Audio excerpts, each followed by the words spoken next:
Alexis Moncayo y Licenia Espinel comparten un diálogo con el invitado. En Punto Noticias hablamos de...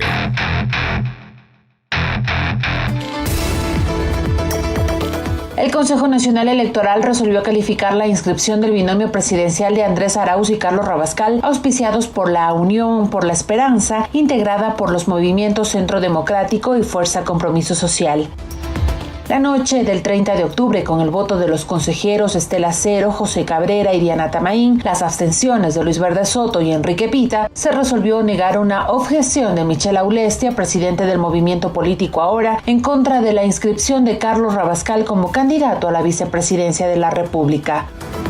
Con ello, UNES quedaría oficialmente inscrito entre los candidatos que estarán en la papeleta de las elecciones de 2021.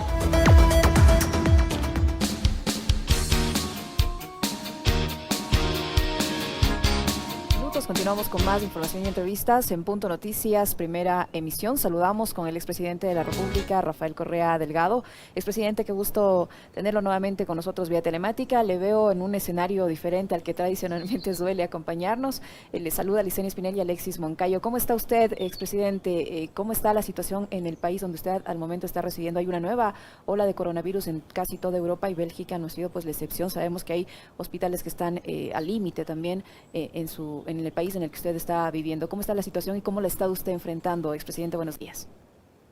Gracias, Licenia. Alexis, un abrazo a Pichincha Universal, a Quito y a toda Pichincha y la patria entera. Estoy contento en este momento, precisamente por esta entrevista. En general estamos bien, gracias a Dios, de salud. Bueno, siempre digo, estamos todo lo bien que se puede estar dentro de lo mal que estamos, porque no son buenos tiempos, ¿no? Para la patria, la gente perseguida inútilmente, tanto odio, tanta maldad. Ahora hay más de 3 años presos cuando los corruptos siempre han sido ellos. Es difícil decir, no, todo va bien, estamos felices. Pero bueno, estamos todo lo bien que se puede estar dentro del mal que estamos. Hacía sol estos días, otoño es duro aquí en Bélgica, son días grises, nublados, ventosos, lluviosos, fríos. Hice un poco de sol, entonces decidí salir para esta entrevista y ya vino una nube, estoy que me muere frío, pero bueno, eso no se ve a través de la pantalla, se fue el sol. En todo caso, sí, en Bélgica las cosas están muy serias. De hecho, Bélgica es el centro de la pandemia en Europa, Bruselas, y la parte que se llama Wallonia, que es la parte francesa, justo donde yo vivo. A diferencia de la primera ola del coronavirus, ahora sí los hospitales están colapsados, entonces la situación es bastante dura, ¿no? Pero se están tomando todas las medidas del caso. ¿Y usted sale o casi que se limiten sus salidas, expresidente? ¿Usted se cuida, sale, está protegiéndose siempre? Por supuesto, me cuido porque además no es una cuestión de egoísmo, sino de responsabilidad, porque cuidando te cuidas al resto. Si la pandemia algo nos ha enseñado es que somos interdependientes, esto le derrumbó todo el cuento de liberalismo, individualismo, que haciendo yo solito lo mejor para mí, hago lo mejor para la sociedad, la mano invisible. Esto demuestra que se requieren manos bastante visibles, acción colectiva, porque es obvio, vivimos en comunidad y somos interdependientes. Y esta epidemia nos enseñó que si se enferma el pobre, el vecino, el extranjero, nos enfermamos todos. Así que por egoísmo, solidaridad, hay que entender que todos estamos en el mismo barco y tenemos que cuidarnos mutuamente. Entonces, hay que ser responsables, ¿no? Y no, mi vida no ha cambiado mucho porque yo trabajo mucho de la casa, me cuido. Hay toque de queda aquí, solo se puede ver una persona por familia, ¿sí sabes? Una persona, están muy limitadas las reuniones, todo aquello, solo los desplazamientos indispensables. Pero como yo trabajo en la casa, no tengo que desplazarme. Mi esposa es profesora, pero en el sistema francés tienen 2 semanas de vacaciones, así que prácticamente no hemos sentido las restricciones por la nueva ola de coronavirus, pero sí, las restricciones son bastante fuertes. Quito, presidente. ¿Las compras cómo lo hacen? ¿Sale usted a comprar o manda a pedir por una aplicación? No, yo me encanta hacer eso. Es como cambia la vida, ¿no? Antes de ser presidente, antes de entrar a la vida pública, detestaba la rutina, ir al Supermaxi. No me gustaba. Cuando tú te metes, cuando eres 10 años presidente, una vida tan intensa, extrañas los placeres de la vida cotidiana, como poder comprar en un supermercado. Y ahora el que hago las compras soy yo, y no tenemos carro, así que las hago en bicicleta. Y es más me divierto mucho. ¿Y es más fácil gobernar la casa o gobernar el Ecuador, presidente? Bueno, resulta que tal vez el Ecuador lo goberné y me decían hasta dictador porque les gané todas las elecciones, pero en mi casa nunca he gobernado, ¿no? Aquí tengo que esperar a que se pierda el gato para subir de posición. Expresidente. Normalmente yo, cuando mi esposa trabaja, cocino yo. Y no lo hago nada mala. Pero con las limitaciones entiendo yo que, bueno, en Bélgica no va a encontrar todos los productos que está usted acostumbrado a comer, ¿no? ¿Qué es lo que prepara? No, ¿Cuál es su comida? ¿Cuál es su menú? o sea, en verano, por ejemplo, cuando hace calor, ceviche, ¿no? Pero se utiliza el pescado congelado porque, bueno, el pescado fresco es muy caro, pero tampoco es el mismo, ¿no? Incluso sale mejor el ceviche con el pescado congelado. Nunca lo mismo que en Ecuador, pero bastante decente. Algo secos, ¿no? Y nuevamente naranjilla no hay, pero ahí se le echa cervecita, un poco de naranja y sale bastante rico. Y así se va improvisando para tratar de hacer comida nacional. Pero también hago comida belga. Ayer hice un pastel de carne que salió muy bien. Y como hago bastante, porque no sé, eso sí, no sé calcular cantidades, y solo estamos mi esposa y yo, porque mi hijo ya está estudiando, mis dos hijas viven en Francia, entonces vamos a tener que comer los siguientes 3 días, 4 días el pastel de carne. Pero está muy rico. Miguel. Cómo pasa el tiempo, ¿no? Ese niño que ustedes conocieron de 4 o 5 añitos, ya se me graduó. Es una promoción muy dura, también para el caso ecuatoriano, ¿no? Porque tuvieron que estudiar a distancia, no tuvieron ceremonia de graduación. Y bueno, sí, está estudiando una muy buena universidad pública, que lo aceptó una politécnica, está estudiando ingeniería, pero... Es economista, por suerte. Si yo, con la experiencia que tengo, volviera a repetir mi vida, haría una ingeniería de base y luego de posgrado, economía. Son buenos complementos y es mucho más sencillo. Después entender la economía, que ahora tiende mucho a la matemática. Pero en todo caso, también le han suspendido las clases presenciales, ¿no? Entonces, no sé si tiene por ahí un laboratorio que hacer de vez en cuando, no sé si regrese hasta que se retomen las clases presenciales. Expresidente, usted siempre activo, me imagino que estaba también siguiendo de cerca lo que pasa en los Estados Unidos con estas elecciones muy cerradas entre Joe Biden y Donald Trump. ¿Cómo mira usted la cosa? A ver, siendo realistas, primero siempre tuve mis grandes dudas cuando Biden encabeza las encuestas, lo mismo decían con Hillary Clinton. Y Trump, pues, es un tipo detestable, ¿no? Pero tonto no es, y saben hacer las cosas, y tiene toda la plata del mundo. Que sabe atacar en los estados adecuados. El sistema, son esas cosas impresionantes, ¿no? De los gringos. Son tan buenos en muchas cosas, pero su sistema de elecciones es totalmente distorsionado, ¿no? No refleja la voluntad popular. ¿Por qué? Porque es un colegio electoral, se eligen electores, perdóname la redundancia, ¿no? Son 538. El estado que más tiene es California, por ejemplo, tiene creo 50 por ahí, no recuerdo. En todo caso, es el todo nada. En un estado de 20 millones de habitantes, con 50 electores, ¿no? Tú puedes tener 10 millones, votos, y el otro puede tener 999.999, que los 50 se los llevó el que ganó. Es winner takes all, el ganador toma todo. Y eso te distorsiona, pues, todo, porque no es proporcional. En consecuencia, tú puedes ganar el voto popular y perder la presidencia, como le sucedió a Hillary, y probablemente le pase a Joe Biden. Por ahí hay una esperanza, porque obviamente yo quisiera que llegue Biden. No es que creo que va a cambiar mucho la política internacional y hacia América Latina, Estados Unidos. Creo que sea una persona decente, de una trayectoria de vida. Trump es una persona sin valores, ¿no? No le importa nada, solo su dinero, su codicia, el poder, ganar a cualquier costo, haciendo lo que sea. La política sin límites, ¿no? Ese es Trump, la política del todo vale. Pero en todo caso, sí, yo estaba, si me preguntan objetivamente, creo que las probabilidades son 4-1 a favor de Trump de ganar, porque faltan solamente 3, 4, 5, 6 estados. Tiene 238 electores ya Biden, Trump 213, es decir, le faltan 32 de 87 que están en disputa para ganar. Pero para eso solo está encabezando en 2 de esos 6 estados, en Wisconsin, que son 10 electores, en Nevada, que son 6, 16, le faltarían 16 más. Entonces aquí la clave va a ser Michigan.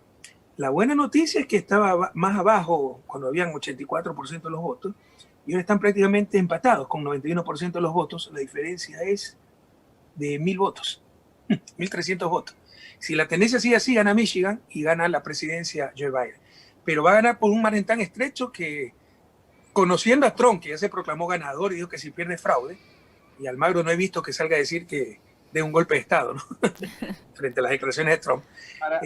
Pero puede que se repita la elección del 2000, en Florida, ¿no? Cuando demoró tanto por todos los cuestionamientos que había, no se tenía un resultado definitivo. O sea, Michigan va a ser tan apretado, sobre todo si gana Joe Biden, que Trump no va a aceptar la derrota.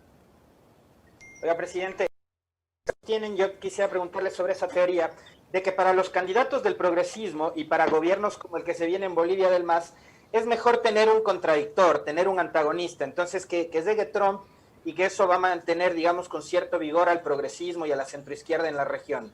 ¿Usted qué opina sobre eso? Porque claro, yo también entiendo que mucho no cambia si es que gana Biden, porque republicanos y demócratas vienen desde la misma matriz, entonces también creo que mucho no va a cambiar. Es correcto, es la política, el todo vale, pero yo no comparto. Es correcto, o sea, no voy a decir que en la práctica no es así. Mira, la mayor parte de gobiernos progresistas a inicio de siglo llegaron con Bush. Era tan elemental Bush que generó una reacción en América Latina. Por el contrario, la reacción conservadora empezó con Obama, porque Obama un tipo simpático, algo flexibilizó el bloqueo con Cuba, aunque empezó el bloqueo a Venezuela. La política exterior norteamericana ni siquiera depende del presidente, no son sistemas que tienen vida propia, inercia propia. Bueno, en algo depende, pero es prácticamente lo mismo, ¿no? Es en función de intereses, no en función del gobierno demócrata y republicano, que además más diferencia tengo yo entre lo que pienso levantar y lo que pienso al acostarme que entre republicanos y demócratas. Lo que sí hay diferencia de estilo y diferencia de personas, ¿no? O sea, Joe Biden es una persona diferente a Trump, una persona con valores. Trump es un amoral. En todo caso, sí puede generarse esa reacción. Yo no la deseo. Nos beneficiaría, no la deseo porque es muy costoso. Costoso para el pueblo norteamericano, seguir liderado por un amoral como Trump. Costoso para América Latina, que puede ordenar invasión a Venezuela, intervenciones.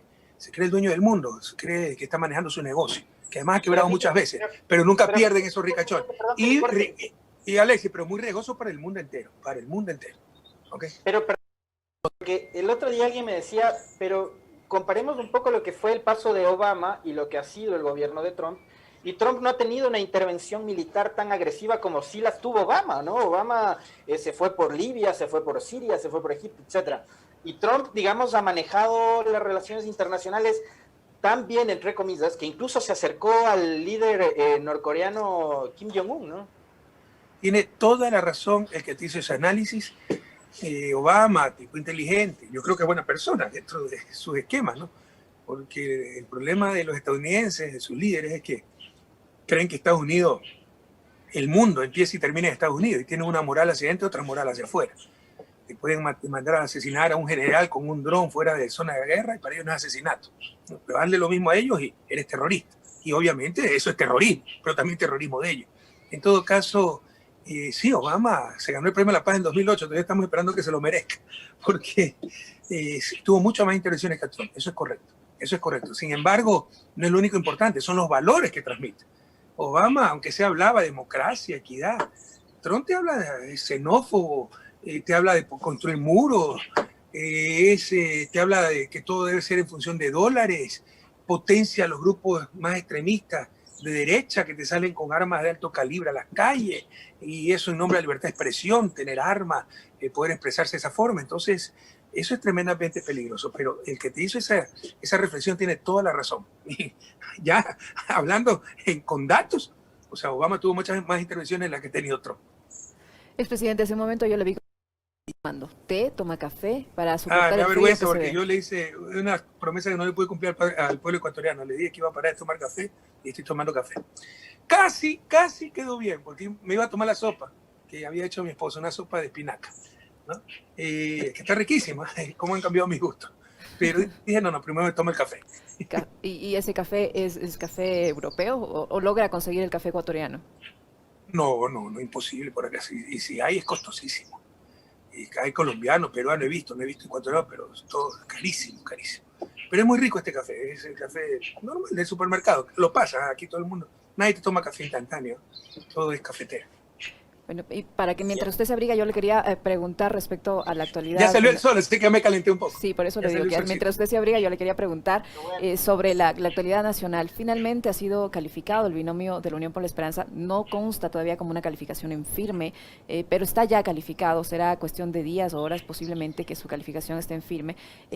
Pero se dio finalmente contra viento y marea. Y de una u otra forma, las autoridades electorales Me parece, no sé si usted opina diferente, que están cumpliendo con la ley tarde o temprano, lo han hecho. ¿Usted qué opina? De ninguna manera, no respeto su criterio, no lo comparto. Primero, todavía no está calificado, nos impugnaron nuevamente ante el TC, Tribunal Contencioso Electoral. Carlos Arboleda, no sé si se acuerda, ese coronel que fue ministro de Lucio Gutiérrez, y que estuvo preso por la GD, ¿no? Y era persecución y lo paramos de perseguir. Pregúntele a él, me fue a agradecer al despacho, ¿no? Todo eso, pero porque estaba injustamente preso y lo estaba persiguiendo el gobierno anterior. Nosotros jamás perseguimos y, por ejemplo, él salió libre y me lo fue a agradecer, pregunta. Y un Wilson Merino que no conozco. En todo caso, de ninguna manera han cumplido con la ley los consejeros. No les quedó más, pues, por la presión nacional e internacional. Por todos los medios han intentado eliminarnos. Pero miren, por favor, nos robaron una Alianza País de forma absolutamente ilegal. 3 veces impidieron que la principal fuerza política, el correísmo, Revolución Ciudadana, como quiera llamarlo, se inscriba como partido. Que si queríamos inscribirlo como Revolución Ciudadana, no. Revolución Ciudadana es el lema de Alianza País. Como Revolución Alfarista, no. Alfaro era liberal, no era de izquierda. Como Movimiento Acuerdo Nacional Maná, nos resucitaron otra directiva para crear conflicto. Finalmente nos dio espacio, compromiso social el año pasado, lista 5. Pudimos participar en las seccionales, ganamos esas elecciones. Eliminaron compromiso social lista 5 porque dije que en el 2016 le faltaron 16.000 firmas. ¿Quién lo dice? El grafólogo Celi. Y en lugar de mandar a completar las firmas, eliminado. Gracias a Dios nos abrió las puertas el Centro Democrático. Créanme que es poco menos que un milagro. Si no nos abrió las puertas del Centro Democrático listas 1, no hubiéramos podido participar. Poco menos que un milagro poder participar. Pero eso no es democracia, pues. Entonces ya, yo fui candidato a la vicepresidencia, me sacaron una sentencia de casación por influjo psíquico en 17 días. Luego, como dije que no había aceptado en persona la candidatura, cuando dice personalísimo, eso es diferente en persona, que no existe el binomio, ¿no? Luego, por fin aceptaron a Carlos Rabascal, bueno, que era dueño del Banco Guayaquil, que tiene offshore. O sea, es increíble. ¿Cuándo hemos vivido eso?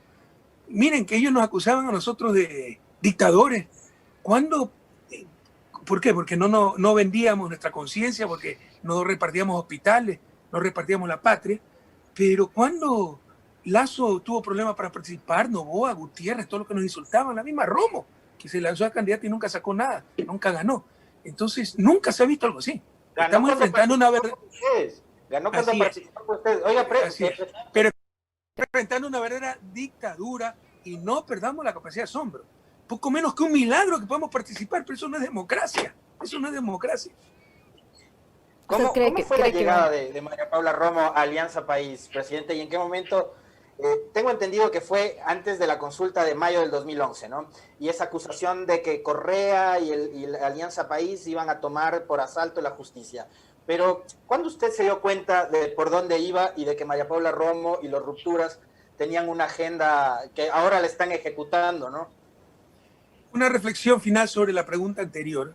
Entendamos, compañeros, compañeras, ecuatorianas, ecuatorianos, que democracia son elecciones libres, no elecciones por lo que ellos nos imponen. El rato en que no nos dejan participar, no están robando solo el derecho a nosotros, están robando la democracia a ustedes. Quieren que Lazo gane por no presentación, que en la papeleta esté solo Lazo. Entonces, así hay elecciones, eso no es democracia, porque no son elecciones libres que ustedes pueden votar porque le dé la gana o contra quien le dé la gana. Si quiere rechazar, lo que nos rechacen las urnas. Pero ya basta de trampa, lo que se ha vivido, yo no recuerdo que se haya vivido en democracia, nunca. Y los dictadores éramos nosotros. Expresidente, solo para cerrar este tema, ¿sí?, de la inscripción de la candidatura de la Unión por la Esperanza.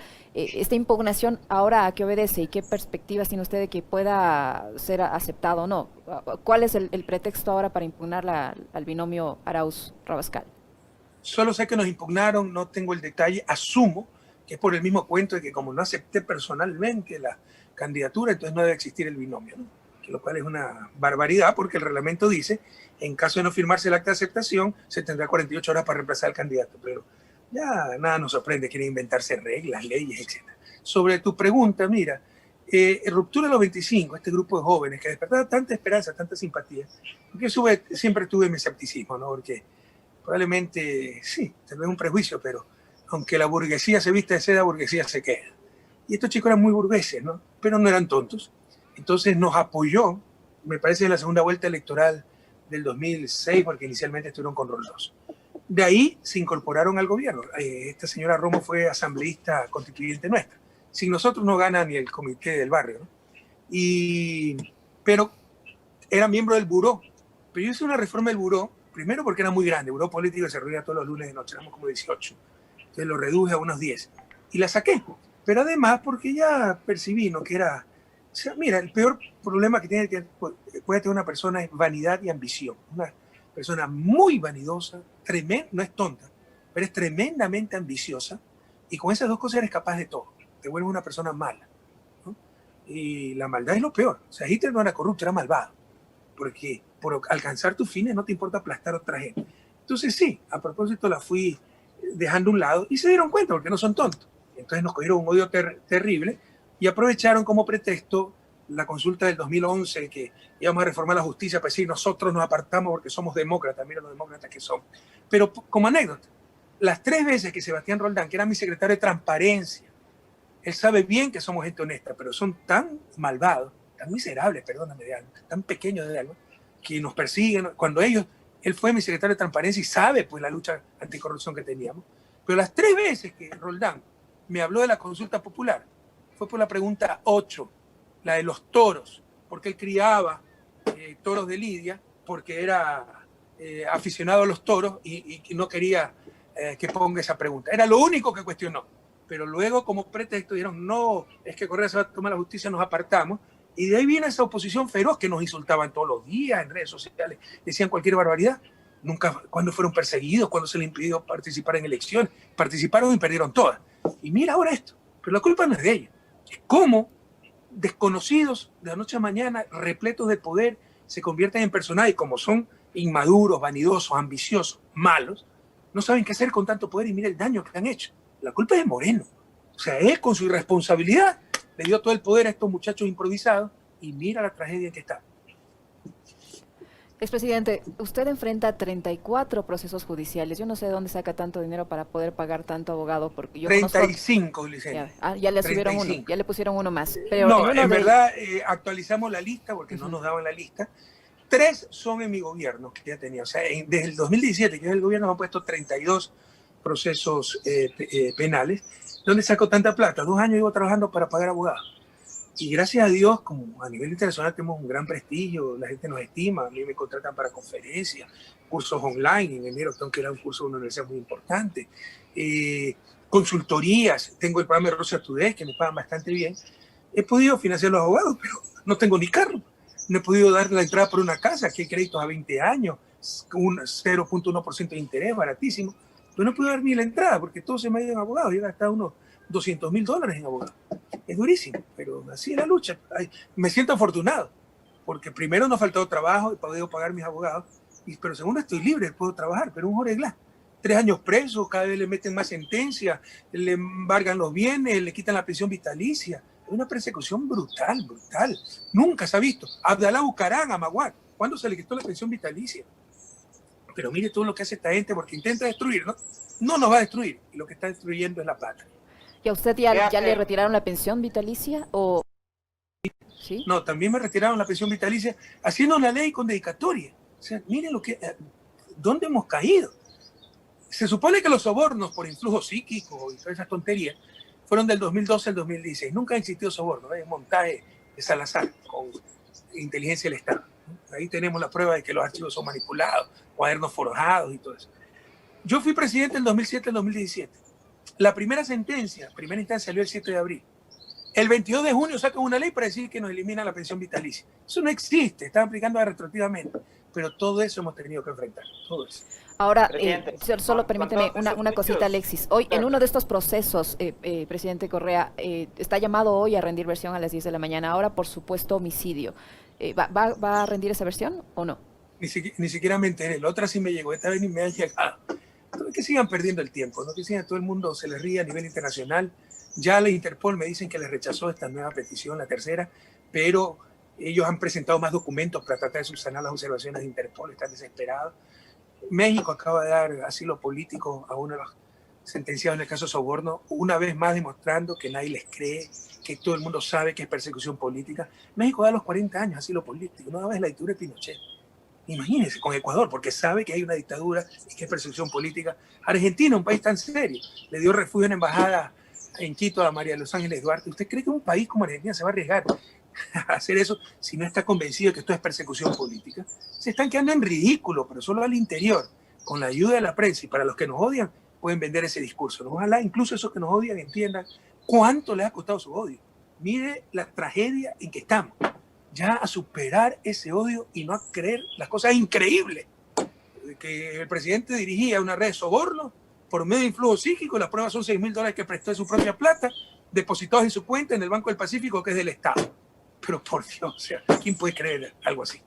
Oiga, presidente, para desestresarse y para quitarse toda esa carga que seguramente implica tener toda esa responsabilidad, los procesos, los juicios y tal, ¿qué hace Rafael Correa? ¿Sigue pedaleando, va a caminar? Acá hizo andinismo, subió el Cotopaxi, subió el Cayambe. ¿Qué hace en Bélgica Correa? Todo eso, pero lo que más me desestresa es avanzar en los libros. Porque, por el contrario, me estresa no dedicarme a lo que era mi plan central a nivel profesional, ¿no? Porque mi plan central a nivel de vida era mi familia, dedicarle el tiempo que le quité durante 10 años. Pero realmente cuando siento que construyo, avanzo, es cuando escribo. Acabo de terminar la primera parte del libro, de 120 páginas. Son 5 partes del libro, va a tener unas 700, 800 páginas del enigma del desarrollo. Pero ya las otras partes están avanzadas también, le diría que está un 40%, pero ya totalmente, 100% está la primera parte, 120 páginas. Pero esto pude haber acabado hace 2 años.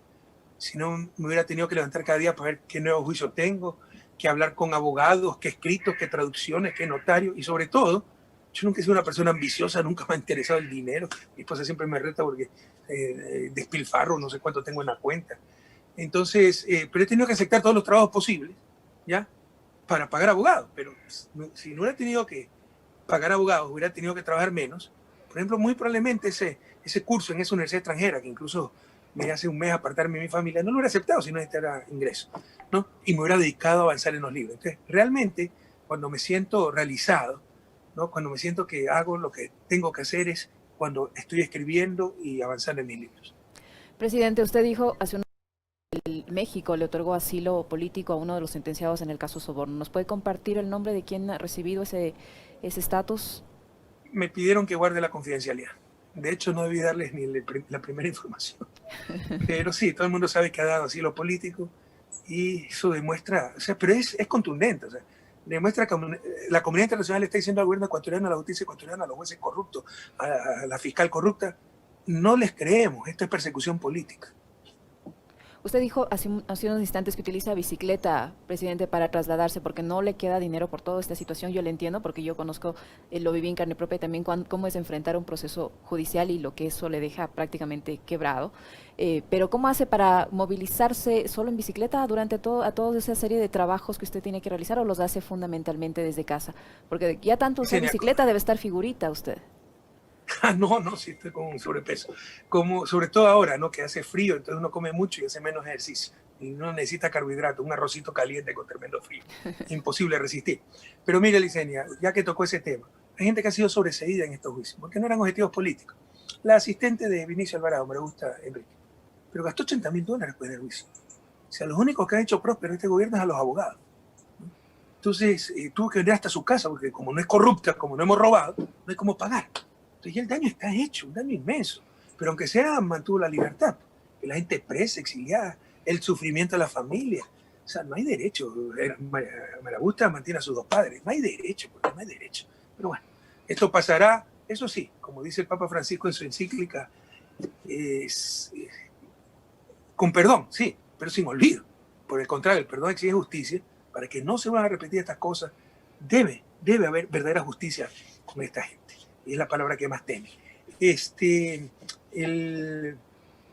Me preguntaste sobre bicicleta. Sí, ya. ¿Cómo hace para cumplir con todos los trabajos? Así hubiera tenido carro, que no lo tengo, hubiera utilizado bicicleta, porque yo vivo en una ciudad pequeña, aquí todo se puede hacer, son cortas distancias. El sistema de transporte público de Bélgica es espectacular. Ese es el desarrollo, esa es la civilización. O sea, mi cuñada tampoco tiene carro. Mi abogado, que es un tipo muy famoso, no tiene carro. Porque incluso aquí el sistema de compartir carros, es decir, tú puedes separar por 2 horas un carro. Tiene un sistema como las bicicletas, que las tomas, las bicicletas eléctricas, patinetas, también los carros los puedes tomar por 2 horas cuando ya tienes que viajar a otra ciudad y no sabes cuándo vas a regresar o muy de noche. Pero hay Yo vivo muy cerca de la estación del tren y el sistema de trenes es espectacular, pero espectacular. Aquí hay como 90 trenes diarios a Bruselas y unos trenes, ¿qué trenes? Pues parecen naves espaciales. En Bruselas tienes metro, tienes tranvía. Entonces, realmente en Bélgica no se requiere tener vehículo propio. ¿Y no extraña, Rafael Correa, el tráfico de Quito? No, el tráfico ¿O el de Guayaquil? No, el tráfico no lo voy a extrañar nunca me gustó manejar. Ya te digo que extraño Ecuador muchísimo, pero el tráfico no. Nunca me gustó manejar, sobre todo en ciudad, tal vez en carretera, pero ese estrés de parar cada rato, que te pitan el smog, que la luz roja, que se te atraviesan. Entonces, esa es una de las cosas que disfrutaba como presidente, ¿no? Tenía quien me maneje, quien conduzca, y iba con el vidrio abierto conversando con la gente, viendo, observando, etcétera, ¿no? Pero por eso me olvidé también de manejar, ¿eh? Ya pasé el examen práctico acá, eso también es otra cosa, me olvidaba. Yo no tengo licencia, mi esposa sí. Y bueno, ya pasé el examen teórico, durísimo, ¿eh? 2 veces me quedé, tercera vez lo pasé. Y bueno, eso que nos enseña. Ecuador, en cambio, es de risa el examen y por eso es muy fácil obtener una licencia y tenemos un alto grado de accidentabilidad, de accidentes de tránsito. Son las cosas que tenemos que revisar. Ahí no se necesita recursos, no es plata, nada. Es voluntad para tener leyes más estrictas, exámenes más estrictos y que mejores conductores para evitar tanto accidente de tránsito. Pero en todo caso me falta el práctico, ¿no? Que hay que pagar horas de instrucción y eso es caro. Estoy esperando un poco. En todo caso, qué extraño el Ecuador, qué extraño el... A su madre, nos decía la última vez, pero del país, ¿qué es lo que más añora? ¿Qué es lo que no, la gente más... extraño, ¿no? El calor humano de la gente, aquí es una cultura diferente, son muy amables, ¿eh? Pero esa espontaneidad latinoamericana sí no la tienen normalmente los europeos. Extraño la comida, un buen ceviche, un buen caldo de manguero, un buen cebollado, un buen hornadito, una buena fritada, ay, por gusto, un sequito de pollo. Extraño los olores de mi patria, el olor a los Andes, el olor a tierra mojada, el olor de humedad de Guayaquil cuando llueve. Extraño, obviamente, los paisajes, ¿no? Las montañas, los Andes, los paisajes espectaculares, Imbabura, pero la playa, la costa, sí, se extraña muchísimo. Presidente, ¿qué opinión le merece el hecho de que el nuevo gobierno del señor Luis Arce en Bolivia genere tanta expectativa a nivel de la región y también el hecho de que se haya invitado al candidato presidencial Andrés Arauz para el cambio de mando en ese país? Bueno, ¿cómo no va a generar expectativa después de todo lo que pasó?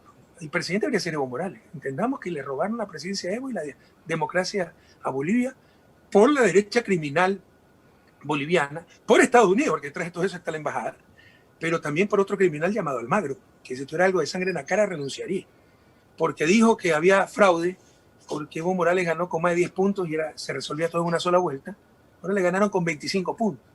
En las mesas que dijeron que había trampa, porque el MAS sacó más del 80-90%, ahora sacan 97-98%. Esa es una humillación, una sueleada para Almagro, pero este tipo hace rato perdió la vergüenza, porque si tuviera algo de vergüenza renunciaría. Entonces, ¿cómo después de esa trampa, de ese fraude, de que intentaron hasta matar a Evo Morales, de que lo acusaron de terrorista, de narcotraficante, de pedófilo, le sacaron orden de prisión, le pidieron volver a su patria, le pidieron ser candidato, y vienen y arrasan, pero arrasan, no es que ganaron, arrasan, casi le sacan 2-1 al que le sigue, y Mesa es mejor candidato que Lazo, dicho sea de paso.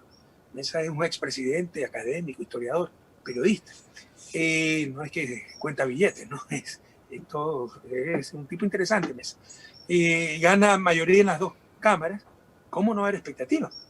¿No? De que Bolivia vuelve a ser recuperada por su pueblo y vuelve a ser recuperada por la patria grande. Y a nosotros nos aprecian tanto. Luis Arce es un amigo personal. Él es economista, ¿no? Bueno, me admira mucho como economista, modestia aparte, le tengo que decir eso. Incluso me llama de una manera que no lo decía en público, pero mostrando mucho aprecio, mucha deferencia. Y también quiere mucho a Andrés Arauz, se conocen y sabe la calidad de economista que es Andrés, y por eso ha tenido la amabilidad de invitarlo personalmente y va a tener bilateral en Bolivia.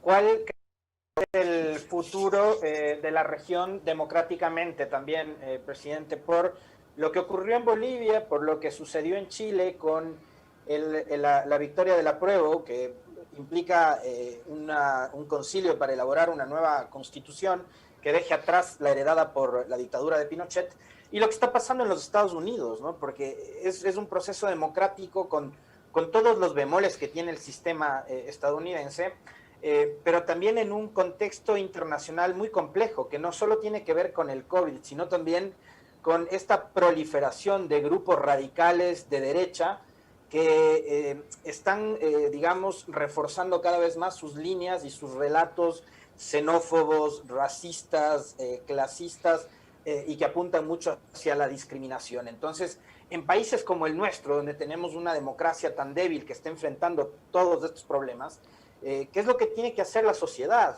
¿Y qué es lo que deberíamos de esperar de factores sumamente importantes como la academia y como los medios de comunicación, por ejemplo? Bueno, vamos en orden, ¿no? Sobre qué creo yo la democracia. Cuando empezó esta restauración conservadora en el 2014, porque las condiciones internacionales cambiaron, algunos dicen, suerte, tuvo altos precios del petróleo. Esa es la queja de los mediocres, ¿no? Vean informes internacionales, estudios internacionales como Boston Consulting Group, es la consultora empresarial más importante del mundo, privada. ¿Cómo pone Ecuador como un outlier, un valor atípico entre los países exportadores de petróleo por lo bien que hizo todo, por lo bien que transformó la bonanza en bienestar? O sea, ellos hacen estimaciones, se llaman regresiones, que calculan más o menos con el PIB de un país cuál sería su nivel de bienestar, de vida. Y con el crecimiento, cuánto iba a cambiar ese nivel de vida.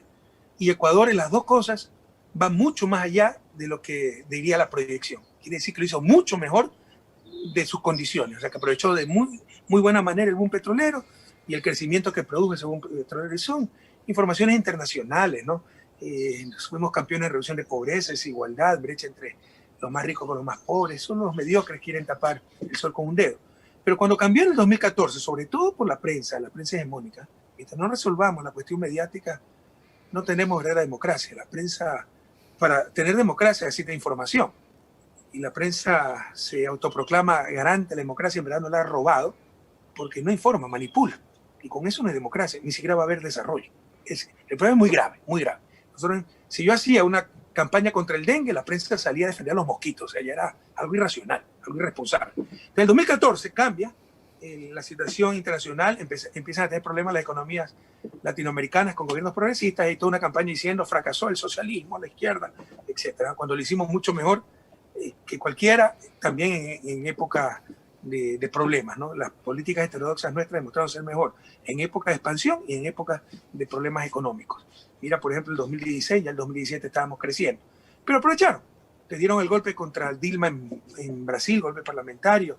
Ganamos en Ecuador, pero Moreno nos traicionó. Se pierde en Argentina, pero se pierde contra el Clarín. Pero sí dijimos, ¿no? Esto es temporal, los ciclos se acortan. No es que es péndulo, es una tendencia hacia el progresismo, hacia el desarrollo, hacia la justicia, con oscilaciones, pero es una tendencia, una dirección. Estamos en una oscilación hacia abajo, pero durará mucho menos que antes, porque la gran diferencia con los 90, el neoliberalismo de los 90 que nos quebró en el 99, es que ahora la gente sí tiene con qué comparar. En el 90 había caído el muro de Berlín, se había disuelto la Unión Soviética y la América Latina tenía que ser neoliberal. Nos dijeron que no hay alternativa, el fin de la historia, el consenso de Washington, consenso en el que ni siquiera participamos. Pero ahora sí tenían pues cómo comparar. Y pueden engañar 1 año, 2 años. Pero la gente no es estúpida. Después de 3 años, cuando están en la ruina, te dicen, no, ahora es que estamos bien, antes que estaba mal, es que estábamos mal. Ya nadie les cree. Entonces, lo dijimos, puedes ver la grabación, que ahora tienen con qué comparar y esto se va a revertir más temprano que tarde, y eso es lo que estamos viviendo. Entonces yo estoy muy optimista. Se ganó en Argentina, se ganó primero en México, luego Argentina, luego se ha ganado arrasadoramente en Bolivia, se ganó arrasadoramente en Chile. Esperamos ganar en febrero en Ecuador, en diciembre hay legislativas en Venezuela, dicho sea de paso. Estados Unidos no nos interesa, es otra cosa, ¿no? Eso es aparte. Ojalá algún día nos preocupe tanto quién es presidente de Estados Unidos como Estados Unidos quién es presidente de Ecuador. Yo sé que es una utopía, pero es para decirles que debemos ser más autónomos, no estar esperando qué sucede en otras regiones, sino marchar con nuestros propios pies, como decía Artigas. En todo caso, tú has dicho, este surgimiento de grupos extremistas es un problema planetario. Se está dando en Europa como respuesta a la migración, xenofobia. Se está dando en Estados Unidos como respuesta a la migración y el impulso de líderes irresponsables como Trump, pero también acá, ¿no? Como el húngaro Urban. Se está dando en América Latina. O sea, los niveles de odio, de agresividad, de insulto, de amenaza, de persecución desde el poder, lo que se vive en Bolivia, lo que se vive en Ecuador en menor medida, pero también se ha vivido, los allanamientos, las intervenciones de teléfono, los seguimientos. Yo nunca he sentido ese estado de terror en mi país. Aquí hay alcaldes que me llaman con seudónimo, perdón. Si se llama Pedrito, soy Carlito, para que no sepan quién es, del terror que tiene. Porque dicen, no, estás aquí a la línea y si me escuchan me va a quitar la renta. Eso nunca hemos vivido. Entonces, es un fenómeno mundial, el surgimiento de estos grupos extremistas, nacionalistas, que no se veían, en el mal sentido nacionalistas, racistas, xenófobos, que no se veían desde la Segunda Guerra Mundial, desde la CIG. Hay un retroceso civilizatorio. ¿Cuál es la gran diferencia, Alex y Licenia, oyentes de Radio Pichincha? ¿Cuál es la gran diferencia? Que aquí en Europa y en el propio Estados Unidos, esos grupos extremistas, que arraigan en lo criminal, están limitados por el Estado de Derecho, por una justicia independiente y por una prensa que va a denunciar sus excesos. El problema mediático es mundial, pero aquí la prensa guarda mínimos de profesionalismo, de ética, de moral. En América Latina no tenemos nada de eso. Cooptaron la justicia del poder. Jueces temerosos, puestos a dedo, chantajeados. María Paula Romo le mandaba hasta drones a los jueces del caso Soborno, pregunta. Diana Salazar los amenazaba. E incluso si había un juez honrado, se acobardaba, porque se necesitan jueces heroicos, y eso todavía no tenemos. Sí tenemos jueces honrados, jueces heroicos no. Trajeron a dedo un Iván León de Santo Domingo para que meta preso a Correa, o sea, ya descarado. Entonces, han cooptado la justicia. Y el poder mediático, por destruir a Correa, y por destruir a Cristina, Lula, Evo, apoya esos grupos. Después tal vez los criticará, cuando nos haya supuestamente aniquilado. Pero mientras tanto los apoya, entonces no hay límites para esos grupos. Ese es el grave problema de América Latina. Es un fenómeno mundial, el surgimiento de estos grupos extremistas, malos, ¿no? Malvados, que rayan en lo criminal. Pero en otras partes del mundo están limitados por el Estado de Derecho, justicia independiente y una prensa algo ética y profesional. En América Latina no hay límites y el asunto es tremendamente peligroso. Expresidente, independiente de las elecciones, va a recibir un país destrozado en muchos aspectos, sobre todo en lo económico. El presidente Moreno hace algunas semanas decía que heredó una emboscada típica de los socialistas del siglo XXI, en momentos en que el propio Fondo Monetario Internacional se mostraba sorprendido por el crecimiento mayor al pronosticado en Ecuador para la fecha, estoy hablando del 2017, una declaración de un personal del Fondo Monetario Internacional que desmiente la supuesta emboscada que habría heredado el presidente Moreno. Frente a todo este escenario, ¿cómo recordar a Lenín Moreno en la historia? ¿Cómo queda él frente a la historia? Y ni siquiera vamos a referirnos a eso porque ya está en el basurero de la historia e insiste en hundirse cada vez más. Verá cómo ya ahorita está en el basurero de la historia. Es el presidente con menos apoyo y menos credibilidad de todo el continente y probablemente la historia de Ecuador, pero va a ser peor en el futuro cuando se aclaren muchas cosas, se le arrume tantas mentiras. Como esto es la emboscada, ¿no? Ya es lo ridículo.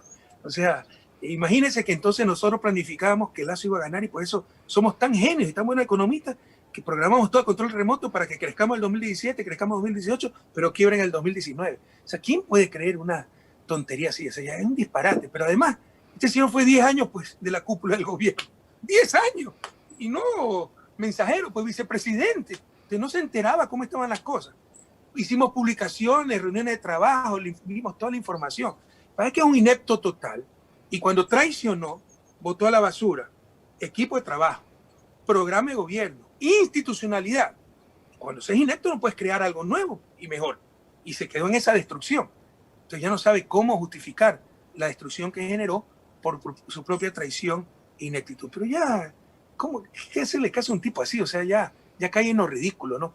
Hablar de una emboscada 3 años y medio después, o sea, ya es un disparate realmente. Y del socialismo del siglo XXI, yo les puedo mostrar grabaciones en que se proclamaba socialista del siglo XXI hasta hace un año. Decía que él era socialista, de los de veras, cuando es recontra neoliberal, es un tipo sin principio. Y ahora como quiere congraciarse con las élites con Estados Unidos, es neoliberal, ¿no? Y ahora critica a los socialistas cuando él se identificaba como tal. Entonces, realmente un caso de estudio, ya es patológico, inspirará unas cuantas tesis psiquiátricas y psicológicas, pero mientras tanto, ¿qué daño que ha hecho al país? Vamos cerrando, Liz, se nos va acabando el tiempo. Sí. Y le vamos a dejar al expresidente que piense con qué va a acompañar ese pastel de carne que lo tiene en la nevera listo para el almuerzo. Yo pensaba que cuando le pregunté que qué extrañaba del Ecuador, pensaba que nos iba a decir ir al estadio a ver al Emelec, pero como está tan mal en la tabla de posiciones, me imagino que ni se acuerda del Emelec. No le he dado seguimiento al campeonato de fútbol, no sabía que estaba tan mal Emelec. Pero iba muy poco al estadio, antes de ser presidente también. Prefería ver los partidos calmadamente en televisión. No es que era sido asistente a los estadios. ¿Y con qué va a acompañar ese pastelito de carne que tiene listo, presidente? Ya lo acompañé, como tenía varias entrevistas, comí temprano a las 12 del día. Y por supuesto, pues con un arrocito caliente, porque este frío, qué rico el arrocito caliente. Sin embargo, no es nuestro arrocito criollo fresquito, eso es inigualable, ¿no? Eso extraño. Pero bueno, ahí hay un arrocito algo decente y calientito, pues qué rico. Está todo un experto en la cocina entonces, está todo un experto en las labores domésticas. Aprendiendo. Qué bueno. Aficionado. Qué bueno, expresidente, le queremos agradecer muchísimo por su presencia virtual en nuestro segmento de entrevistas. Gracias por acompañarnos y por toda la información y el análisis y este momento sin duda agradable que nos ha permitido mantener con usted. También para mí ha sido un momento muy agradable, qué gusto verlo a ustedes. Y muchas gracias por esta oportunidad. Hay un mensaje a Pichincha, son momentos duros. Es la crisis más grande de la historia del país, pero no perder la esperanza. Ya una vez sacamos el país de las ruinas en que lo dejó el neoliberalismo en 2007, lo sacaremos nuevamente. Es mucho más duro, no lo voy a engañar. Pero junto con la experiencia que tenemos con Andrés Arauz y Carlos Rabascal, sacaremos el país nuevamente hacia adelante. Necesitamos mayoría en esa asamblea, porque si no, no se podrá revertir todo el saqueo que han hecho estos tipos. Entonces, juntos, a no perder la fe, cuídense la pandemia que sigue, a no perder la esperanza, sacaremos el país adelante. Un inmenso abrazo a todas y a todos. Lo propio. Gracias. Gracias.